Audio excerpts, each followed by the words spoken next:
Calcium deficiency இருக்கான்னு உங்களுக்கு ஒரு சந்தேகம் இருக்கா? சுண்ணாம்பு சத்து குறைபாடு எப்படி செக் பண்ணிக்கலாம்?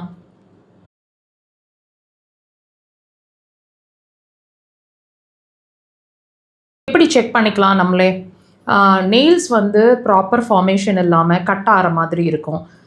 அது மட்டும் இல்லை, பல் சம்மந்தமான விஷயங்கள், அதாவது பல்லோ எஃகு சம்மந்தமான விஷயங்களோ, கூச்சமோ, வேறு எந்த ஃபார்மில் வேணாலும் உங்களுக்கு பல் சம்மந்தமான பிரச்சனைகளை காட்டக்கூடும். ஃப்ரீக்வெண்ட்டாக காட்டிகிட்ருக்கோம்.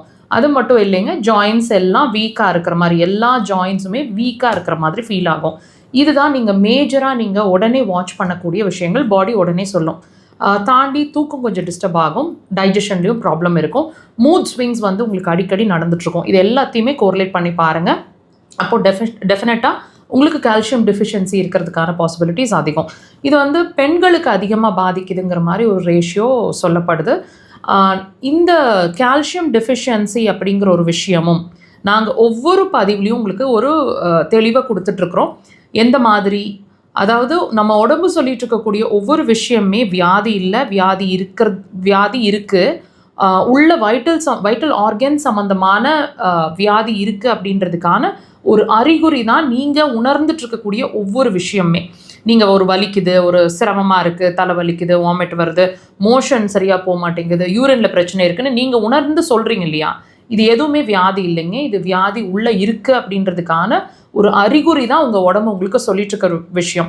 அந்த வகையில் இந்த சுண்ணாம்பு சத்து குறைபாடு, அதாவது கால்சியம் டெஃபிஷியன்சி அல்லது ஹைப்போ கேலசீமியா அப்படின்னு சொல்லுவாங்க இந்த கண்டிஷனுக்கு. இந்த கண்டிஷன் உங்களுக்கு இருக்குது அப்படின்னா இதுவும் வியாதி இல்லை, வியாதி உள்ளே இருக்குது அப்படின்றதுக்கான அறிகுறியாக நீங்கள் எடுத்துக்கணும். எந்த ஆர்கன் சம்மந்தமானு கேட்டிங்கன்னா சிறுகுடல் சார்ந்த விஷயம்.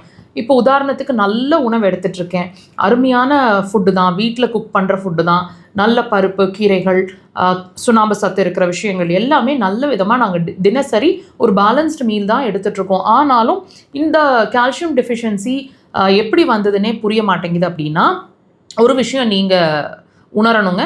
நீங்கள் என்ன தான் உணவு எடுத்துகிட்டு இருந்தாலும் அந்த உணவு உங்கள் உடம்பு கிரகிச்சுக்குதா, அதாவது உங்கள் பாடியில் அப்சார்ப்ஷன் அப்படிங்கிற ஒரு விஷயம் நல்லா இருக்கா அப்படிங்கிறத நீங்கள் தெரிஞ்சுக்கணும். ஸோ இதுதான் உங்களோட டெஃபிஷியன்சி. அது என்னவா வேணாலும் இருக்கிறோம். அயன் டெஃபிஷியன்சியாக இருக்கலாம், இப்போ கால்சியம் டெஃபிஷியன்சி என்னவா வேணாலும் இருக்கலாம். ஸோ இந்த கண்டிஷன் வர்றதுக்கு வாய்ப்புங்க. ஸோ இந்த பிரச்சனையை நம்ம சரி பண்ணணும். நார்மல் ஃபுட்லேயே நம்ம கால்சியமை சரி பண்ணிக்க முடியும், அப்சார்ப்ஷனுக்கு கொண்டு வர முடியும், பேலன்ஸ் பண்ண முடியும். அப்படின்னா கண்டிப்பாக உங்கள் சிறுகுடல் சார்ந்த விஷயங்களை நீங்கள் ட்ரீட் பண்ணிக்கணும். இது இயற்கையான முறை. அக்குபஞ்சர் அதுக்கு சிறந்த தீர்வாக இருக்கும். கண்டிப்பாக ஒரு ஸ்டேஜில் நீங்கள் செக் பண்ணுங்கள் ஆஃப்டர் அக்குபஞ்சர்.